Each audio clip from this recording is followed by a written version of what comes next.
오늘은 고린도후서 2장 1절부터 11절 말씀을 본문 삼아서 징계받은 자들에 대한 사랑과 용서의 필요성이라는 주제를 가지고 같이 은혜 나누는 시간 갖도록 하겠습니다. 고린도 교회에 징계받은 자들이 있었다는 거예요. 어떤 징계를 받았는가? 그리고 그에 대해서 징계받은 그에 대해서 왜 사랑과 용서가 필요하는지 이것에 대해서 우리가 생각을 해보는 시간 갖도록 하겠습니다. 고린도 후서 이제 1장부터 우리가 쭉 보면 고린도 후서는 정확히 말하면 네 번째 편지죠. 첫 번째 편지가 소실됐고 그 다음에 세 번째 편지 곧 눈물의 편지가 소실되었습니다. 첫 번째 편지 이후에 이제 고린도 전서를 기록하고 고린도 전서를 고린도 교인들이 받아들이지 못했다 그랬죠. 왜 그러냐면 유대에서 온 거짓 사도, 유대에서 온 거짓 사도들의 어떤 미혹 때문에 바울의 어떤 사도권을 문제 삼았습니다. 바울은 사도가 아니다. 그리고 이 앞번에 보듯이 일정 변경을 했다는 것. 이랬다 저랬다 하는 사람은 신뢰할 수 없고 사도가 될 수가 없다. 그런 미혹에 의해서 고린도 전서를 받아들이지 못해서 다시 바울이 급하게 고린도 교회를 방문해서 설득을 하려고 했지만 실패로 돌아갔습니다. 그래서 다시 이제 실패로 돌아가 가지고 그들에게 디도편에 눈물의 편지를 쓰게 됩니다. 눈물의 편지를 쓰게 되고 그 눈물의 편지를 받아본 그 고린도 교인들이 회개를 합니다. 디도를 통해서 회개했다는 그 기쁜 소식을 받고 이제 이 고린도 후서를 쓰게 되는 거예요. 그 내용이 이제 고린도 이 내용입니다. 그래서 고린도 후서의 내용은 대부분 어떤 것들이 많이 들어있냐면 바울의 사도권 변호, 그 다음에 고난 속의 위로와 격려, 교회 내의 갈등과 화해 이런 것들을 갈등과 화해 이런 것들, 그 다음에 예루살렘의 헌금, 그 다음에 성도들의 영적 성장. 우리도 교회를 다니면 그렇잖아요. 초보의 말씀이 있고 온전한 말씀이 있다고 말하는 히브리서에 말하는 것처럼 우리 자신이 영적으로 성장을 해야 됩니다. 장성한 자로. 에베소서 4장 13절과 14절의 말씀을 보면 우리가 하나님의 아들을 믿는 것과 아는 것에 하나가 되어 장성한 사람의 분량에 이르려야 된다. 이렇게 얘기를 합니다. 믿기만 하면 어린아이의 신앙으로서 사람의 속임수, 그 다음에 미혹에 흔들리며 교훈의 풍조에 요동하게 된다. 이렇게 얘기를 합니다. 그래서 우리가 그리스도가 원하는 장성한 분량에 이르는 어떤 지식에 서기를 바랍니다. 이 고린도 오늘 본문 내용은 그에 이어서 이 앞절이 이제 고린도 그 교회를 방문하지 않는 이유가 무엇인지를 설명을 했었죠. 무엇인지를 이렇게 방문을 연기를 한 거예요. 연기를 한 거죠. 연기를 한 것은 개인 감정이 아닌 하나님의 뜻에 순종하는 것이다. 개인이 일방적으로 가려고 했다가 못 간 이런 어떤 의미가 아니라 하나님의 뜻에 순종하기 위해서 연기를 한 것이다. 물론 이런 걸로 인해서 유대에서 온 거짓 사도들은 바울이 사도가 아니다. 이런 사람은 신뢰할 수 없다. 이런 어떤 걸로 미혹을 했죠. 그 다음에 두 번째는 고린도 교회의 유익을 위해서다. 고린도 교회를 그 즉시 방문했다면 많은 사람들이 바울의 어떤 말씀에 순종하지 않는 그걸로 인해서 징계받았을 것이다. 그러나 그들에게 회개할 기회를 주기 위해서 연기를 했다. 이런 두 가지 이유를 대고 있습니다. 오늘 본문은 그에 이어서 고린도 교회를 방문했을 때 슬픔과 그 고통을 언급하고 그러잖아요. 고린도 전서를 받아들이지 않았을 때 즉시 방문했잖아요. 그 미혹자들 때문에. 이런 어떤 것들, 얼마나 그 안타까운 마음을 가지고 바울이 방문했을까. 그리고 그들이 바울을, 고린도 교회는 바울이 세웠잖아요. 바울이 어떤 세운 어떤 그 교회에서 배척당했을 때, 적대자들에 의해서, 거짓 사도들에 의해서 미혹당해서 그 고린도 교인들에게 배척당했을 때의 슬픔과 고통. 그 다음에 그는 다시 슬픔을 주지 않기 위해서 이번 방문을 연기했다고 설명하는 내용이 나옵니다.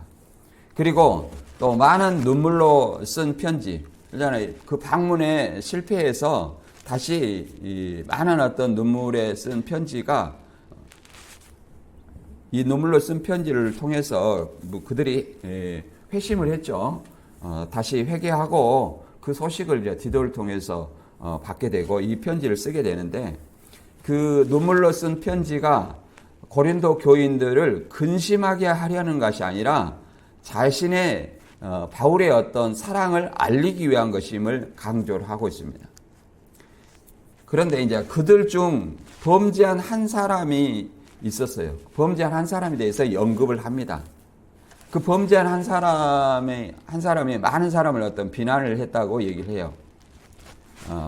비난을 하고 그 징계를 받았지만 그를 이제 용서하고 위로하고 권면하라고 얘기를 합니다.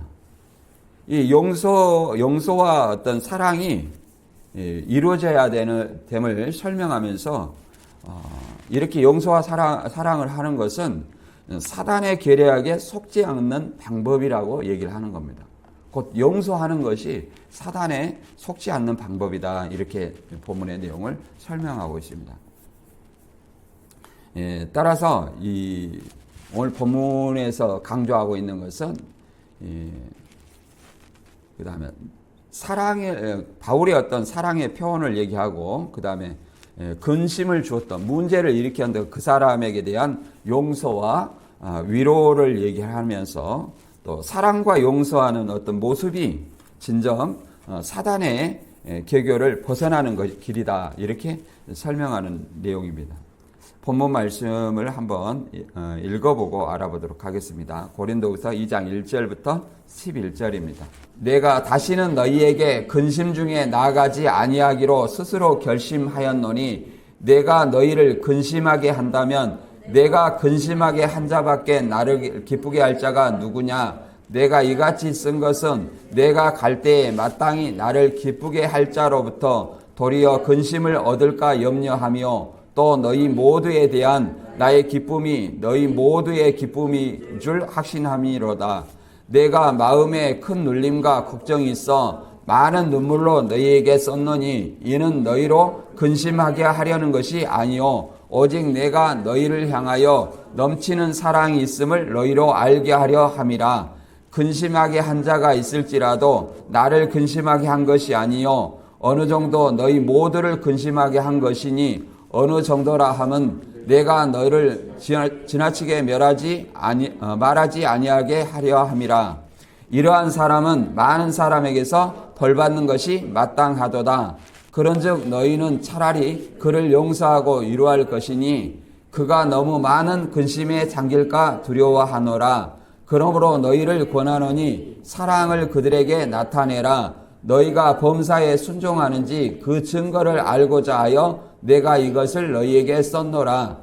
너희가 무슨 일에든지 누구를 용서하면 나도 그러하고 내가 만일 용서한 일이 있으면 용서한 그것은 너희를 위하여 그리스도 앞에서 한 것이니 이는 우리가 사람에게 속지 않게 하려 함이라.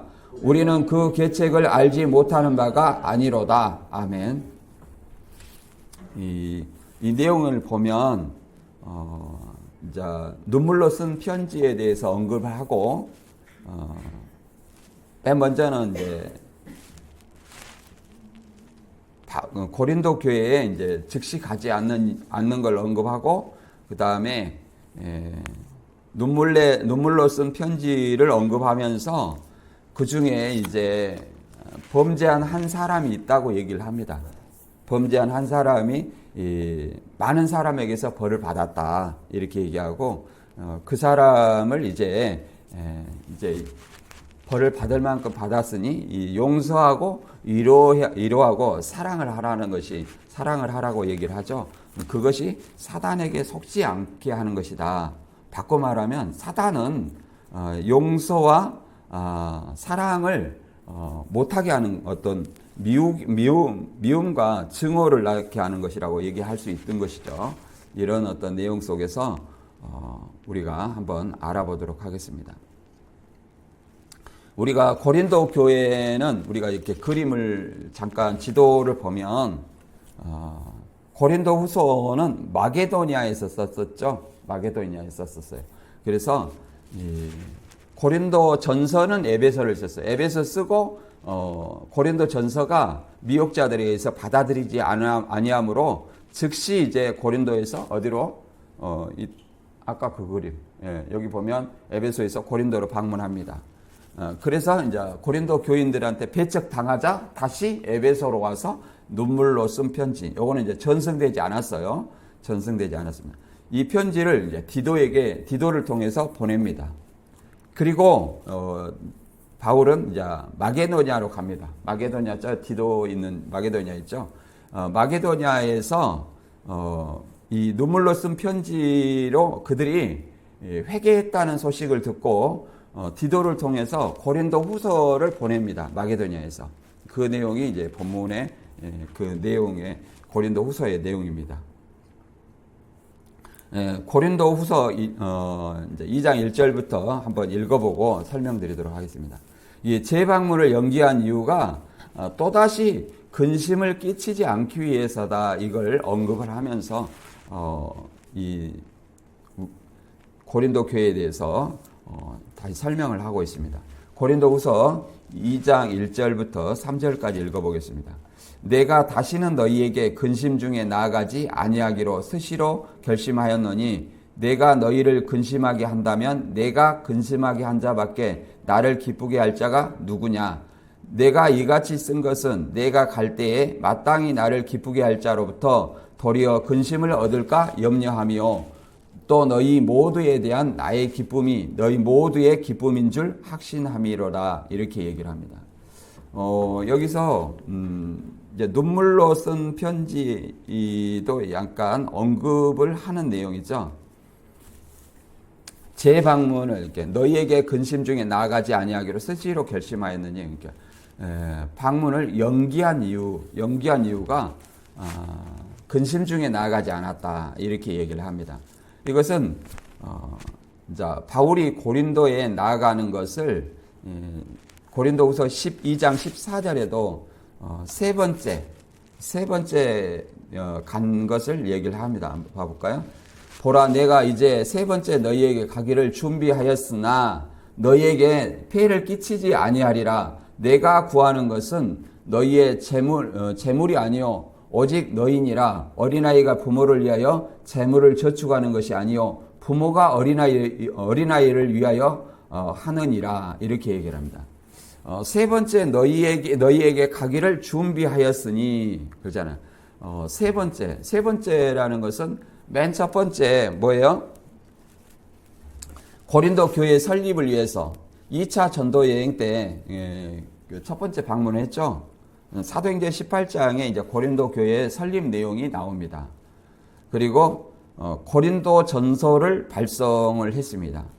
그리고 이후에 두 번째 방문입니다. 두 번째 방문은 조금 전에 말씀드렸듯이 고린도 교회에 들어온 거짓 사도, 거짓 교사들에 의해 자신에 대한 오해와 발생한 어떤 재반 문제 해결을 위해서 이제 방문을 했지만 어떻게 됐어요? 그 미혹자에 속아서 바울을 배척하게 됩니다. 그래서 이제 고린도 교인들에 대한 불신과 마음의 상처만 입고 돌아오게 됩니다. 그 고린도 교회를 이제 방문하지 않는 이유를, 방문 연기 이유를 이 본문의 2장 1절에 설명한 것처럼 피차 더 이상 가슴 아픈 만남이 되지 않기 위해서 여행 계획을 변경했다고 말합니다. 여기서 근심 중에 나아가지 않은. 예, 너무나 바울이 가슴이 아프다는 거죠. 너희를 근심하게 한다면 내가 근심하게 한 자밖에 나를 기쁘게 할 자가 누구냐? 내가 이같이 쓴 것은 내가 갈 때 마땅히 나를 기쁘게 할 자다. 이렇게 기쁘게 할 자로부터 도리어 근심을 얻을까 염려합니다. 그러니까 바울을 근심하게 한 자도 고린도 교인이요, 기쁘게 할 자도 누구예요? 고린도 교인이라고 얘기를 합니다. 그래서 나의 기쁨이 너희 모두의 기쁨인 줄 확신하라, 이렇게 얘기를 하는 거죠. 고우 13장 1절에도 이렇게 같은 내용을 설명하는데, 내가 이제 세 번째 너희에게 가리니 두세 증인의 입으로 말마다 확증하리니 내가 이미 말하였거니와 지금 떠나 있으나 두 번째 대면했을 때와 같이 전에 죄 지은 자들과 또 그 남은 모든 사람에게 미리 말하노니 내가 다시 가면 용서하지 아니하리라, 이렇게 얘기를 합니다. 두 번째 대면하였을 때, 고린도 전서를 보내고 나서 두 번째 방문했을 때를 얘기합니다. 방문했을 때 같이 전에 지은 죄 지은 사람들 있죠. 미혹자들, 또 그것에 넘어가는 사람들, 그러잖아요. 용서하지 않겠다, 이렇게 얘기하죠. 이런 어떤 이유로 바울은 방문을 연기했다고 얘기를 하는 겁니다.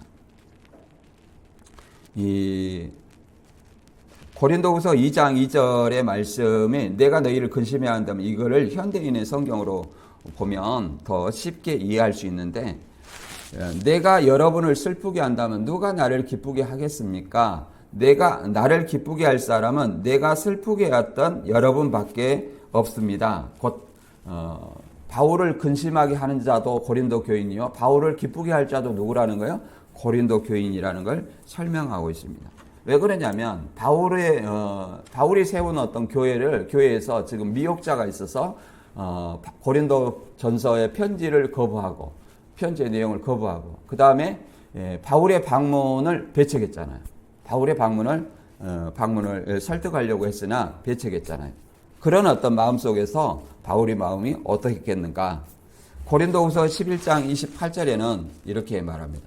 그 밖의 것은 제쳐놓고서라도 모든 교회를 염려하는 염려가 날마다 내 마음을 누르고 있습니다. 누가 약해지면 나도 약해지지 않겠습니까? 누가 넘어지면 나도 애타지 않겠습니까? 이것이 바울의 마음이라는 거예요. 그러잖아요. 모든 교회를 염려하고 날마다 내 마음을 누르는, 그 교회를 염려하는 그런 어떤 안타까운 마음. 그리고 누가 약해지면, 누가 미혹당하면, 또 누가 넘어지고 실족하면 안타까운 마음. 교회 안에서도 마찬가지입니다. 항상 누가 어떤 일이 있었는가, 우리가 그런 어떤 마음을 생각해 볼 때 바울의 심정을 여러분들이 한번 생각해 보시면 좋을 것 같아요. 그리고 이 바울이 세운 어떤 고린도 교회의 미혹자들은 고린도후서 11장 13절에 이렇게 나옵니다. 그런 사람들은 거짓 사도여 속이는 일꾼이니 자기를 그리스도의 사도로 가장하는 자들이니라. 이런 어떤 유대에서 온 거짓 사도들로 인해서 바울이 사도가 아니라는 이런 어떤 미혹에 의해서 바울이 말 그대로 고린도 전서를 부인하고 바울의 방문해서 바울의 말을 듣지 않고 오히려 배척했던 그러한 사장이 있었죠. 그래서 진리의 수호는 이단에 대한 완전히 대처입니다. 우리가 이단을 가볍게 여길 것이 아니라는 것을 우리가 좀 알아야 됩니다. 그리고 이제 4절 5절에 보면 눈물의 편지를 썼던 이유가 자신의 사랑을 알리기 위함이다, 이렇게 얘기를 합니다. 방문에 실패해서 디도를 통해서 눈물로 쓴 편지를 보냈었죠. 그 내용을 얘기하는 겁니다. 고린도후서 2장 4절 내가 마음에 큰 눌림과 걱정이 있어 많은 눈물로 너희에게 썼노니 이는 너희로 근심하게 하려 한 것이 아니요 오직 내가 너희를 향하여 넘치는 사랑이 있음을 너희로 알게 하려 함이라. 근심하게 한 자가 있었을지라도 나를 근심하게 한 것이 아니요 어느 정도 너희 모두를 근심하게 한 것이니 어느 정도라 하면 내가 너무 지나치게 말하지 아니하려 함이라. 그렇죠. 이 근심하게 한 사람이 있었다고 얘기를 합니다. 근심하게 한 사람, 이게 범죄한 사람이라고 얘기를 하는 거죠. 근심하게 한 사람. 죄를 지은 사람. 근데 아직도 이 고린도 교회에 남아서 근심하게 한 자죠. 그래서 많은 사람들로 책망받았다고 얘기를 하는 거죠. 우리는 이런 어떤 문제가 있는 사람이다 할지라도, 그렇잖아요. 문제가 있는 사람이라 할지라도 어떻게 해야 돼요? 항상 염려함으로 그를 어떻게 대해야 되는지 성경은 이렇게 얘기를 합니다. 잃어버린 양의 비유에 대해서 설명을 우리가 많이 알고 있습니다. 우리가 교회에서 이단으로 많은 어떤 빠져나가는 사람들이 있어요. 신천지나 안상홍이나 강주 전남이 특히 안상홍이나 신천지가 항상 전도 1등이라고 말합니다. 그만큼 강주 전남의 안일함이 넘친다는 거예요. 안일함이. 그래서 그들에게 간 사람들은 잃어버린 양이라는 사실을 알아야 됩니다. 예수님은 누가복음 15장에 보면 양 100마리가 있는데 비유로 그중 하나를 잃으면 99마리를 놔두고 잃어버린 한 마리 양을 찾을 때까지 찾지 아니하겠느냐 이렇게 얘기를 합니다. 그래서 찾으면 다 같이 어깨에 메고 와서 기뻐하지 아니하겠느냐 이렇게 얘기를 합니다. 여기서 물론 본문에서는 서기관 바리새인들이 예수님이 세리와 죄인들과 함께 식사를 하는 것을 보고 비웃기 때문에 이 잃어버린 양의 비유를 설명하는 겁니다. 다시 말하면 본문에서는 세리와 죄인이 잃어버린 양이라는 거죠. 오늘날 우리 관점에서 보면 교회를 다니다가 또 교회를 안 다닐지라도 이단에 미혹된 것은 그들이 잃어버린 양이라는 사실을 우리는 알아야 됩니다. 그래서 잃어버린 양 한 마리를 찾은 것을 뭐라고 말하냐면 누가복음 15장 7절에는 죄인의 한 사람이 회개하면 하늘에서는 회개할 것 없는 의인 99으로 말미암아 기뻐하는 것보다 더하리라. 그러잖아요. 의인 99명보다 그러잖아요. 회개할 것 없는 의인 99명보다 죄인 한 사람이 회개하면 더 기뻐하다. 그보다 더 기뻐하다. 이렇게 얘기를 합니다. 그래서 우리가 이단에 미혹된 한 사람을 돌이키면 이 교회에 있는 그 사람들보다 교회에 있는 그 사람보다 더 기뻐해야 된다 얘기를 합니다. 더 나아가서 우리가 그 사명을 온전히 감당해야 될 줄로 믿습니다. 그리고 더 나아가서 이 편지에 대해서 얘기를 하는데 많은 눈물로 편지를 썼다고 얘기하잖아요. 그래서 이 편지를 한 이유가 고우 7장 8절에는 보면 내가 편지로 너희에게 근심하게 한 것을 후회하였으나 지금은 후회하지 아니한 것은 그 편지가 너희로 잠시만 근심한 줄 알미라. 내가 지금 기뻐함은 너희로 근심하게 한 까닭이 아니요 도리어 근심함으로 회개에 이른 까닭이라. 하나님의 뜻대로 근심하게 된 것은 우리에게서 아무 해도 받지 않게 하려 함이라. 하나님의 뜻대로 한 근심은 후회할 것이 없는 구원에 이르게 하는 회개를 이루게 하는 것이요 세상 근심은 사망을 이루는 것이니라. 이렇게 말합니다. 그래서 눈물로 쓴 편지가 결국은 그들로 근심하게 한 것이 아니라 뭐예요? 회개를 했기 때문에 도리어 기뻐한다 이렇게 얘기를 합니다. 그래서 하나님의 뜻대로 한 근심은 구원에 이르게 하는 회개를 이루는 것이다 이렇게 얘기합니다. 그래서 우리가 어떤 문제 안에 이르렀을 때에 우리도 어떻게 해요? 근심, 뭐 고민이 있죠. 걱정이 있고 그런 어떤 걱정이 세상의 걱정과 또 교회 안의 문제, 여러 가지 어떤 문제가 있을 거예요. 그런 문제로 인해서 근심을 할 때, 고민하게 될 때, 그잖아. 하나님의 뜻 안에서 하나님의 뜻대로 하는 어떤 근심은 고민이나 걱정 이런 것들은 결국은 구원을 이루게 하는 회개를 이루는 것이다. 이렇게 설명합니다. 하나님의 뜻 안에서 모든 것이 형통하게 이렇게 해결될 것이라고 바울은 설명하고 있습니다. 그리고 이 근심하게 한 자, 곧 징계받은 자를 이제 위로하고 용서할 것을 당부하는 내용입니다. 이 고린도후서 2장 6절에서 8절 한번 읽어보겠습니다. 이러한 사람은 많은 사람에게서 벌 받은 것이 마땅하도다. 그런즉 너희는 차라리 그를 용서하고 위로할 것이니 그가 너무 많은 근심에 잠길까 두려워하노라. 그러므로 너희를 권하노니 사랑을 그들에게 나타내라. 이렇게 얘기를 합니다. 여기서 이러한 사람은 많은 사람에게 벌 받는 것이 마땅하도다. 이게 많은 사람에게 벌을 받았다.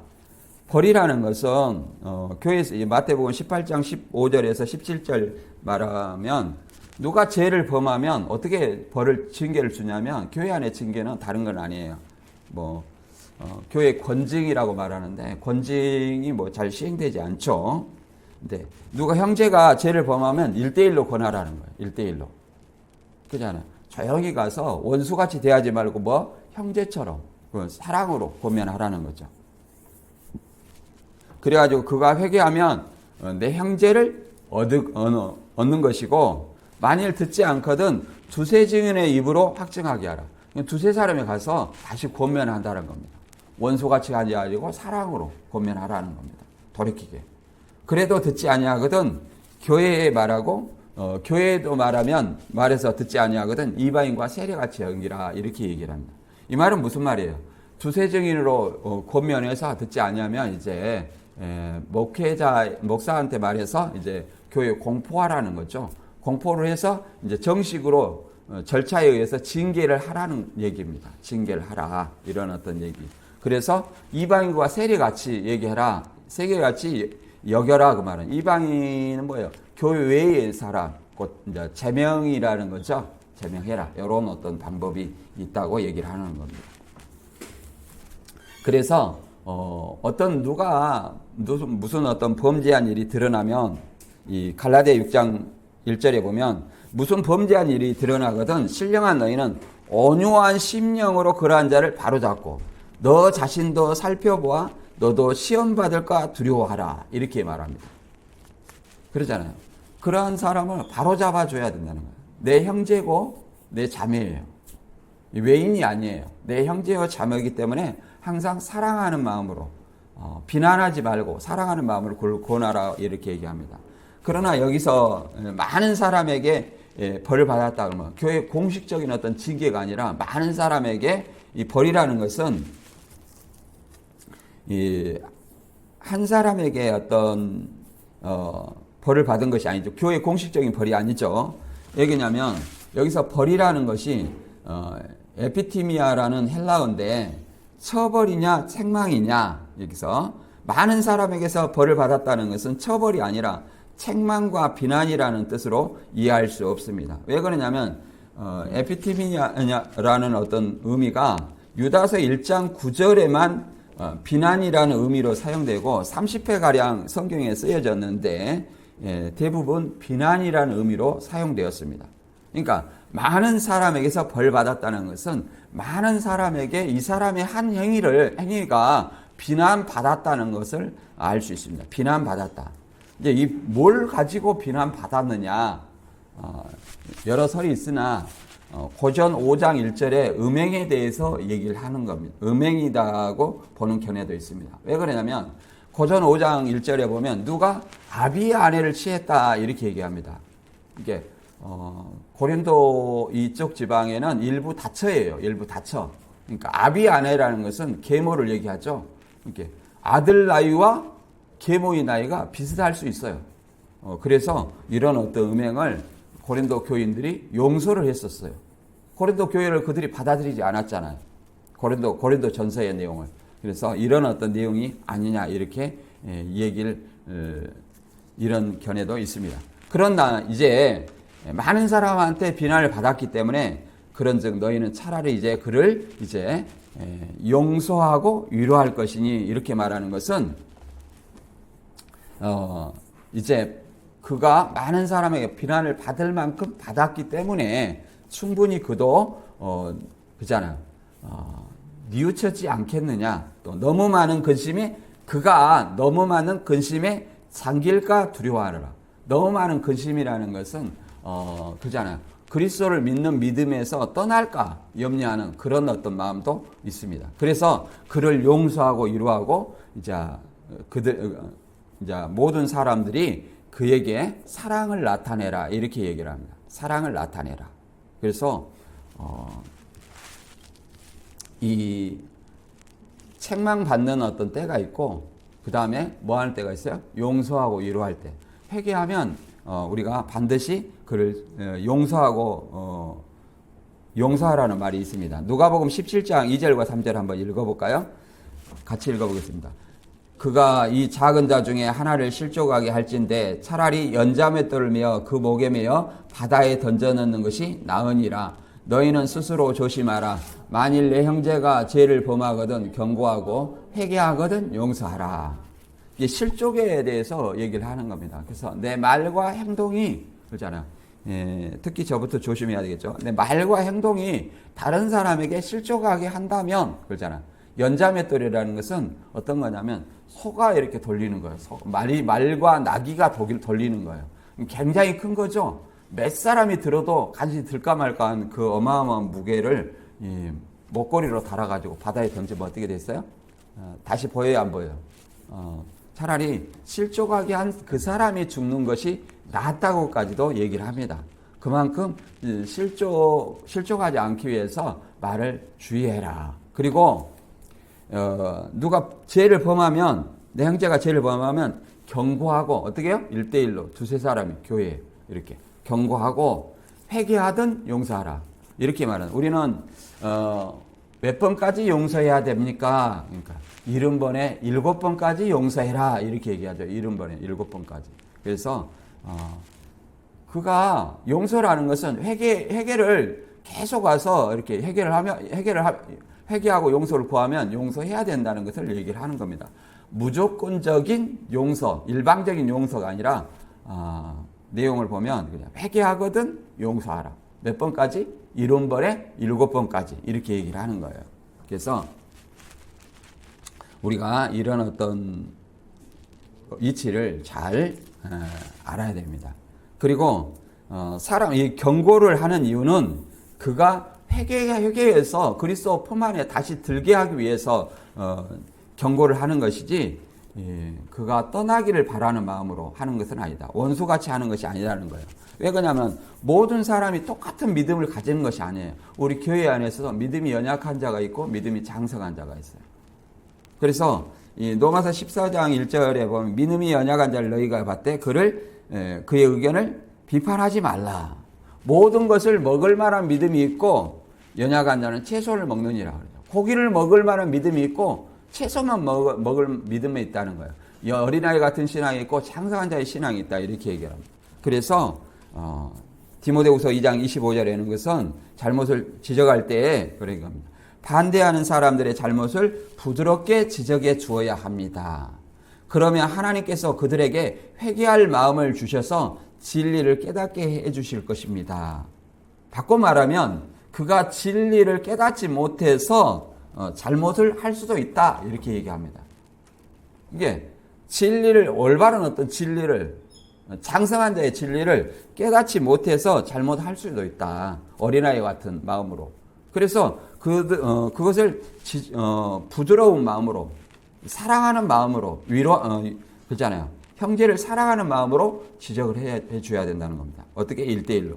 그러면 하나님께서 그들에게 회개할 마음을 주신다는 거예요. 회개할 마음을 주셔서 진리를 깨닫게 된다는 것입니다. 우리도 다 이러한 마음을 가져야 될 줄 믿습니다. 그래서 용서와 위로가 결국은 사단의 계략을 이기는 길이라 이렇게 얘기를 합니다. 용서와 사랑의 반대가 뭐예요? 미움이죠. 미움, 증오 이런 것들이 사단의 계략이라고 얘기를 합니다. 고린도후서 2장 9절 이하 같이 읽어보겠습니다.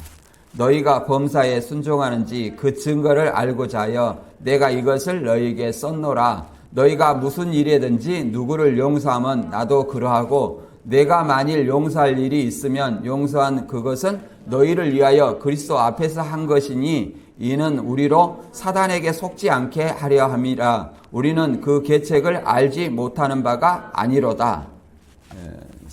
사단은 분열, 증오 이런 모든 것들을 하는 존재가 사단입니다. 그래서 너희가 범사에 순종하는지 그 증거를 알고자 하여 이것을 너희에게 썼노라. 이 눈물의 편지에 대해서 언급을 하고 있어요. 이 고린도후서를 이렇게 공부를 하다 보면 이 눈물의 편지 내용이 굉장히 궁금해요. 근데 왜 전승이 안 됐을까? 소실돼서 이렇게 전승이 안 됐겠지만 눈물로 바울이 쓴 편지가 굉장히 궁금하게 만드는 내용이에요. 고린도후서를 읽어보면. 범사에 순종하는지 그 증거를 알고자 이 눈물의 편지를 썼다. 그러니까 눈물의 편지를 쓴 이유가 적대자를 경계하고자 하는 것이 아니라 이 고린도 교인들이 바울의 말에 순종하는지 알고자 편지를 썼다는 거예요. 여기서 그 증거를 알고자 하여 내가 이것을 썼노라 그런데 그 증거라는 것은 헬라어로 도키메입니다. 도키메는 시험이라는 뜻이에요. 시험. 그러니까 너희가 순종하는지 알고자 하여 순종하는지 그 시험을 하고자 이 편지를 썼다는 거죠. 과연 순종하는지 안 하는지 시험을 하기 위해서 썼다. 이렇게도 이해를 할 수 있다는 거죠. 그래서 너희가 무슨 일이든 누구를 용서하면 나도 그러하고 내가 만일 용서한 일이 있으면 용서한 그것은 너희를 위하여 그리스도 앞에서 한 것이다. 이렇게 얘기합니다. 너희가 누구를 용서하면 나도 너희를 용서하고 그것은 너희를 위해서 용서를 하는 것이다. 이렇게 얘기를 합니다. 용서라는 것은 교회 안에서도 많은 어떤 분쟁과 문제가 있을 수가 있어요. 왜? 우리는 불완전한 교회예요. 저기 하늘의 천상교회는 온전한 교회이지만 지상에는 뭐예요? 불완전한 교회예요. 자, 알곡도 있고 가라지도 있고 불법자도 있고 또 위선자도 있고 그렇습니다. 누가 그런지는 알지 못하죠. 오직 그것을 아시는 분은 누구예요? 주 재림 때만이 알 수 있습니다. 우리 사람은 알 수 없어요. 데살로니가 후서 3장 14절 15절에도 이렇게 말합니다. 바울은 편지 쓸 때 바울의 편지에 순종하는 것을 굉장히 강조하는데 누가 이 편지에 우리말을 순종하지 아니하거든 그 사람을 지목하여 사귀지 말고 그로 하여금 부끄럽게 하라. 그러나 원수같이 생각하지 말고 형제같이 권면하라. 이렇게 얘기를 합니다. 바울의 말을 그렇잖아요. 주님의 명령과 같이 얘기를 합니다. 그래서 이 바울의 말은 성경에 예수님의 말씀에 대한 같은 권위를 지니고 있다고 이렇게 얘기를 합니다. 그래서 바울의 말에 순종하지 아니하거든 사귀지 말고 원수같이 말고 누구같이 형제같이 사랑하는 형제같이 권면하라 이렇게 얘기합니다. 우리가 성경 안에서 분쟁이 많이 있어요. 분쟁에 대해서 이 빌립보서 4장에도 유두개와 순두개라는 두 사람이 분쟁했습니다. 그래서 이 바울은 이렇게 편지를 쓰죠. 주 안에서 사이좋게 지내십시오. 그리고 나의 신실한 동역자인 여자분도 이 여자들을 도와주십시오. 그들은 클레멘드와 나의 다른 동역자들에게 기쁜 소식을 전하는 일에 나와 함께 수고한 사람들입니다. 그들의 이름이 이미 생명책에 기록이 되어 있습니다. 이렇게 얘기합니다. 유오디게와 순두게라는 이 두 여자분이 싸웠어요. 무슨 일에 다퉜는지는 알 수 없으나 복음을 전하는 일을 하다가 분쟁이 있었은 줄로 생각을 해요. 그래서 그 여자들 도와달라고 얘기를 하고 그 두 여자분들한테는 더 사이좋게 지내라 얘기를 합니다. 그리고 이미 그들이 생명책에 있다는 것은 그리스도의 어떤 복음을 믿는 사람들은 이미 하늘의 이름이 농명이 된 거예요. 교주의 교족부의 이름이 농명된 것이 기록된 것이 생명책이 아니라 뭐예요? 복음을 믿는 자는 이름이 어디에 농명됐다고요? 하늘에 이미 생명책에 농명됐다고 성경은 말하고 있습니다. 생명책에 이미 기록이 되었느니라 이렇게 얘기를 합니다. 예수님도 너희 이름이 하늘에 기록된 것으로 기뻐하라 그랬죠. 그래서 또 바울도 이렇게 서로 화해를 얘기하지만 바울 자신도 바나바와 싸운 일이 있었어요. 뭐 때문에 싸웠냐? 1차 전도 여행을 하다가 마가가 너무 힘들었는지 바울과 바나바를 쫓아가다가 밤빌리아에서 이게 그만하겠다. 나 그만 수정 들겠다고 돌아가면 안디옥으로.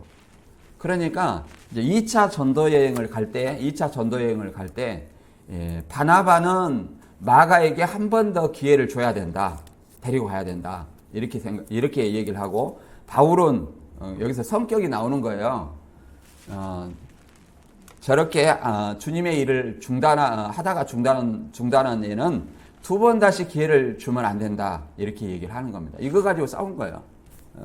그러니까 여기서 바울이 성격이 나오죠. 마가가 그렇게 중단을 했지만 마가복음이라는 이 성경을 썼잖아요. 마가복음이라는.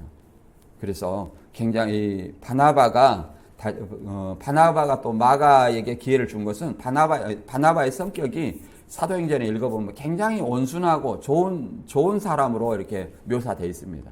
또 실제로 마가가 바울의 조카예요. 조카. 그래서 바나바의 성격도 있지만 마가가 자기의 조카라는 어떤 점도 작용했지 않겠느냐 이런 생각을 합니다. 그래서 2차 전도여행 때부터는 바나바는 마가를 데리고 전도여행을 떠나고 바울은 누구를 데리고 떠납니까? 신라를 데리고 2차 전도여행을 떠나요. 그래서 2차 전도여행 때부터는 바나바와 마가가 사도행전에 나오지 않습니다. 왜? 누구 위주로 기록됐어요? 바울 위주로 기록이 됐기 때문에. 그래서 15장 36절 이하 읽어보면 이렇게 나옵니다. 며칠 후 바울이 바나바에게 우리가 주님의 말씀을 전한 곳으로 다시 가서 신자들이 어떻게 지내고 있는지 살펴봅시다. 그러니까 1차 전도여행지를 다시 한번 돌아본다는 거죠. 그러자 바나바는 마가라는 요한도 데리고 가려고 하였으나 바울은 밤빌리아에서 자기들을 버리고 함께 전도하러 가지 않는 그를 데리고 가는 것이 옳지 않다고 생각하였다. 이렇게. 그러죠? 그래서 이렇게 이 문제로 인해서 싸웁니다. 그러나 이 싸움 자체도 뭐예요? 선한 자기들 안에서 복음을 전하는 과정에 있어서 분쟁이라는 사실을 알아야 됩니다. 서로 그것조차도 하나님의 역사로 바울과 신라가 전도를 한 지역이 있었고 또 바나바 마가가 전도를 해서 마가가 돌이켜서 어때요? 마가복음이라는 이 서신서를 쓰게 됐잖아요. 그리고 또 바울이 얘기하지만 너희가 먼저 용서하면 바울도 용서하고 이런 것처럼 우리가 사람의 잘못을 먼저 용서하면 하나님께서도 내 잘못을 용서한다고 얘기를 합니다. 주기도문에 나오죠. 마태복음 6장 14절 15절 한번 읽어볼까요? 같이 읽어보겠습니다. 시작. 너희가 사람의 잘못을 용서하면 너희 하늘의 아버지께서도 너희 잘못을 용서하시려니와 너희가 사람의 잘못을 용서하지 아니하면 너희 아버지께서도 너희 잘못을 용서하지 아니하시리라. 이렇게 얘기합니다. 이게 내가 먼저 다른 사람의 잘못을 용서해야만이 내 잘못도 하나님께서 용서하신다는 거예요. 나에게는 관대하고 다른 사람에게는 엄격한 사람이 있어요. 물론 저도 제 자신을 다른 사람이 볼 때 어떻게 생각할지 모르겠어요. 우리는 때로 인간이기 때문에 그런 어떤 실수를 합니다. 그러나 될 수 있으면 나에게 엄격하고 다른 사람한테 관대해야 돼요. 그래서 그렇잖아요. 내가 먼저 용서해야만 하나님께서도 내 잘못도 용서한다. 이런 말도 있죠. 남의 눈에 그 티는 보면서 자기 안에 들보를 깨닫지 못한다. 이런 말이 있죠. 이게 남의 잘못을 지적하려면 내 안에 먼저 뭘 깨달아라? 내 안에 들보를 깨달아. 들보는 굉장히 큰 것이죠. 그런 것처럼 남의 잘못을 먼저 용서해야만이 내 잘못도 하나님한테 용서받을 수 있다고 성경은 말합니다. 그리고 예수님이 새 계명이 뭐예요? 새 계명이 서로 사랑하라. 예수님의 새 계명이 뭐예요? 서로 사랑하라. 너희가 서로 사랑하면 이로써 내 제자인 줄 안다, 이렇게 얘기합니다. 그래서 우리는 항상 요한복음 13장 14절의 말씀처럼 예수님이 제자들의 발을 씻겨준 것처럼 그러잖아요. 내가 주와 선생이 되어 너희 발을 씻었으니 너희도 서로 발을 씻어주는 것이 옳으니라 그러잖아요. 물론 진짜로 발 씻어주는 어떤 그런 마음처럼, 가장 더러운 어떤 발을 씻어주는 그런 마음처럼 서로 섬기는 삶을 살아야 된다, 이렇게 성경은 말하고 있습니다. 오늘 말씀 다시 한번 정리하고 마치도록 하겠습니다. 예, 바울은 이전에 교회를 방문했을 때의 슬픔과 고통을 언급합니다. 그는 다시 그 슬픔을 주지 않기 위해서 이번 방문을 연기했다고 설명합니다. 그리고 그는 눈물로 쓴 편지가 그들을 근심하게 하려는 것이 아니요 자신의 사랑을 나타내기 위한 것임을 얘기를 합니다. 그들 중 한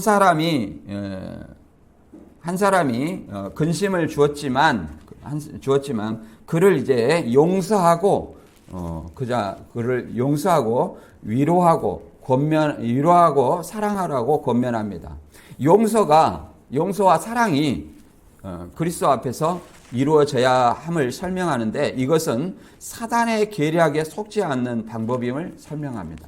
결국은 분쟁과 미움, 이런 것은 누구의 계략이라는 거예요? 사단의 계략이다. 그래서 우리는 그리스도인의 삶을 삶으로써 서로 다른 사람의 잘못을 용서하고, 누가 죄를 지으면 사랑하는 마음으로, 온유한 마음으로 이렇게 권면해 줘야 된다는 거예요.